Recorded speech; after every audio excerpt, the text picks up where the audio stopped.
Hello and welcome to some more Star Citizen. We had a Star Citizen live recently talking about mission features. This had some interesting, tangible development information about gameplay and features and these missions that the teams are working on in the short term and their plans for the future. All these questions were posed by the community, so let's jump in. What does the mission feature team do? So they take features and make mission content from them, as well as the underlying mission system that we use in game. Things like data running missions will turn up once the data running mechanics are built out. They are responsive to the development work of other teams. They're sort of partly downstream. But yeah, they build those missions based on gameplay they have available to them. Will there be more FPS missions beyond the bunker and cave missions? They will be expanding out the variety of FPS missions as new gameplay is built out. Once they have NPCs being able to use ground vehicles, for example, those will also be part of missions too. They will probably have environmental hazards or reasons, like in the Siege of Orison, where there are reasons why you can't use ships or that ground vehicles are preferred. Obviously, in some sort of missions, it's just going to be, well, there's a load of ground-based vehicles that are defending an area because they're going to be pretty effective at shooting down ships. But there is going to be gameplay to cater for everyone, or at least that's the plan. And yes, there'll be a load more FPS-styled missions or missions that have FPS as part of the sort of integral part of the mission. What happened to dynamic mission givers like Eddie Parr and Tessa Bannister? The team that owned mission givers was moved around to other teams. They sort of dispersed. So now the narrative team own the mission givers. They are working on getting mission givers working better and improving them. Eddie Parr and Tessa Bannister will return in the future. We are supposed to have the Crusader Security Outreach Office at Orison, for example. So they will be building those sort of new mission givers into the game once the priorities sort of for that align. Can you share plans for missions that are for larger groups or orgs? The more complex the objectives, the more essential group play is in Star Citizen, sort of roughly at the moment. They want large group gameplay, small crew gameplay, both in and out of dynamic events. Obviously, at the moment, the dynamic events like the Siege of Orison or Xenothreat, they are big events that you need a load of people to complete. The new data heist mission could technically be done solo, but is much more suitable for a small group, because you're going to be contending with various enemies, and then you're trying to upload some data, which can be interrupted, so you'll have to protect those servers. You'll want to run around and enter codes to get this sort of back up and uploading. These computers can overheat and lots of other stuff can go wrong. A group can divvy up tasks and the area much better and be able to deal with a lot of enemies. Rewards will be meaningful for groups of players as well. So they're going to have these much more difficult missions. They're going to have missions that require groups. They're going to have missions which sort of focus on that group play. But you're going to be rewarded for completing them. There's going to be a good reward for everyone that gets involved with that. Can we expect to see more PvP missions in the future? There is a Ghost Hollow PvP mission coming up in 3.19. Typically, PvP-style missions just have a mission flow that means you're more likely to encounter players that may want to fight you or take advantage of other players doing another mission. Risk versus reward may encourage players to fight. Salvage contract missions have the potential for PvP, as does a lot of gameplay in Star Citizen, but specific PvP missions really just have the chances of PvP increased. There are obviously bounty hunts and respond to X player that's at Security Post Correa or whatever. So these are in-game. These are more PvP-focused missions. Got the Ninetales Lockdown, which is more PvP-focused. And these will all be evolving in the future. And yeah, there's going to be more and more PvP-styled missions and chances for PvP, PvE, and loads of other stuff. Physicalized components are partially in 3.19. Are there any plans for rare ship components to be loot rewards? So, as part of 3.19, we've got the ability to use tractor beams, the handheld tractor beam, to remove up to size 2 components from the internals of ships and up to size 6, I believe, weapons from the exterior of ships, and then you can actually plug those into your own ships, sort of for customization or repair purposes. In salvage contracts, you might be able to take some weapons and components off as well, because basically, salvage contracts or salvaging a ship, it's like a loot box, and you may find rare components on these ships that you can remove in that way. Star Citizen provides rewards in the form of rep and sort of alpha UBC at the moment, not really item rewards, so you can use your UEC to buy items and find items via looting and salvage too. Rex may have some interesting cargo aboard, so it's worth checking out their cargo bays, but it's less likely that you will actually get rewards of items for doing missions. There might be some specific missions that do that, but obviously it's more rep and UEC based. But yes, finding stuff in the game, salvaging it, yeah, you'll be able to do that. Will missions eventually move away from the Moby-Glass app? In the future, there will be some more personable missions. You might get them from a job board or mission givers like Miles Eckhart.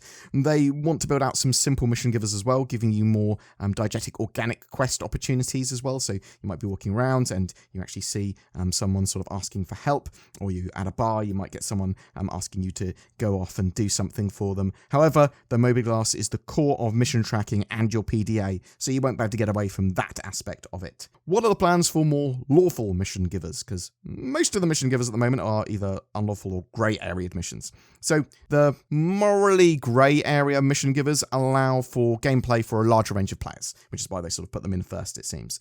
They are building out more mission givers, and some of them are going to be lawful, like Batista and Gibbs from Crusader Security's Outreach Office, that you'll see at Origin at some point. They will be giving various security missions. There are a number of them that have already had mocap and voice lines recorded as well for some new mission givers. So once there are missions to support these mission givers, they will add them to the game or add them back to the game, as in the case with Tessa Bannister. With missions that fail because of things outside the control of the player, is there a way to not penalise them? Is there plans to not penalise these players?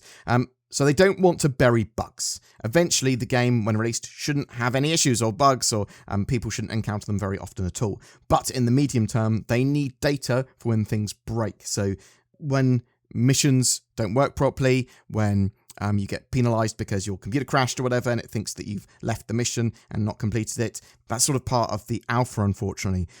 They want to prioritise fixes and bug finding, but they are aware that it can be frustrating for players if they sort of lose a mission or something happens because of a crash or something that's a bug or whatever. So sometimes they will put in some workarounds. Are there plans on refueling missions for players with starfarers, etc.? Refueling is currently player on player. They are going to be looking at getting AI to be able to get refueled as well. So they started working on that and priorities changed. You can expect missions and AI behaviors that support the gameplay in the future, but it's not currently being worked on as far as I'm aware. Are there any plans on larger cargo hauling missions? Yes, there are. They want cargo elevators, times and costs associated with loading and unloading cargo. Various things can happen sort of during travel, pirate attacks, etc. I think they want the ship scale tractor beams and that sort of stuff. So once they've built all these gameplay mechanic loops out, then they'll be able to add hauling missions in and actually have them quite interesting. So that's something in the short to medium term that looks like they might be wanting to get in. What are the plans in the near future for reputation? For rep, they are focused on hostility-based reputation. So if you do a load of missions for the Ninetales, or fight for them, or fight their enemies and kill a load of the security forces, your rep with Ninetales will rise, and then they might let you into that outpost. They won't shoot you. They may even assist you in combat. They'll see you as a friend even at events like the Siege of Orison, though Crusader Security might not see you that way. They might see you as an enemy. There are a load of triggers that will affect reputation per faction, from shooting them, shooting their allies, and various player actions, doing missions for them, all that sort of jazz. This will make the universe feel much more living and breathing. You're unlikely going to get missions from a faction that doesn't like you, but maybe if you did, they might be quite risky missions. The last part of Star Citizen Live, they talked to the technical director of UI technology. Basically, he's one of the key people that helped make Building Blocks and is continuing to develop it and keeping it working. You can sum up this section of the show with the better the UI, the better the feature. So the quicker they can prototype stuff, the better tools they have for building these things and for getting UIs in-game and usable, the better the features can be. Next week's Inside Star Citizen is going to be on Lawville 2.0. That's coming in Alpha 3.19. Really looking forward to that, because that massive, expansive cityscape is looking awesome, and I think we're going to see it in a huge amount of detail. But boom, that's it for your Star Citizen Live update this time. What did you think of the mission features and the sort of stuff they're working on in the short and medium terms? Are you excited for seeing some interesting missions getting some new mission givers in the game, having interesting loot that you can find during these missions, and during 3.19 you're actually able to loot components off ships. Are you looking forward to being able to build up proper reputation with factions like the Nine Tails and the criminal factions, or are you going to be happily blowing them up as a bounty hunter? Whatever your thoughts, I'd love to hear from you in the comments below. Little Nord Riding Hood was on her way to Grandma's house. Upon arriving at her house, she called, "Grandma, are you home?" "Yes, dear. I'm on my laptop in bed." Upon seeing her grandma, she exclaimed, "Oh, Grandma, what long fingers you have." "Oh, the better to browse the internet, my dear." "Oh, Grandma, what powerful VPN protection you have." "Oh, the better to browse safely, my dear." "Oh, Grandma, what big eyes you have." "Oh, the better to enjoy my greater access to the sites I want to visit, my dear." "But seriously, get NordVPN or I will eat you." The moral of this story is that there are some great deals on NordVPN, and using it can improve your internet privacy, safety, and give you more access to the content you want to see. Get it from the links below. Every month we have a ship giveaway for April 2023. It's for a Drake Vulture, the light salvage ship. This will enable you to take to the stars, find wrecks and strip them, as well as craft some useful items with its onboard dispensary. It comes with lifetime insurance and a Star Citizen game package as well. All you need to get into the game, and all you have to do to be in for a chance of winning that, is comment on any of my videos made during April. Also, please bear in mind that there are scammers about in YouTube. If you see in the comments below someone trying to get you to go onto Telegram, or someone not using my main account, which is the account I'm making videos on now, then they are a scammer pretending to be me or someone else, and just be safe on YouTubes. If you would like to further support the channel, please consider subscribing. You can become a Patreon, you can use the YouTube join button as well. That goes an extra mile to help support us and enables us to produce Star Citizen content every day. And that's down to you guys helping support us, so genuinely, thank you from the bottom of my little BoredGamer heart.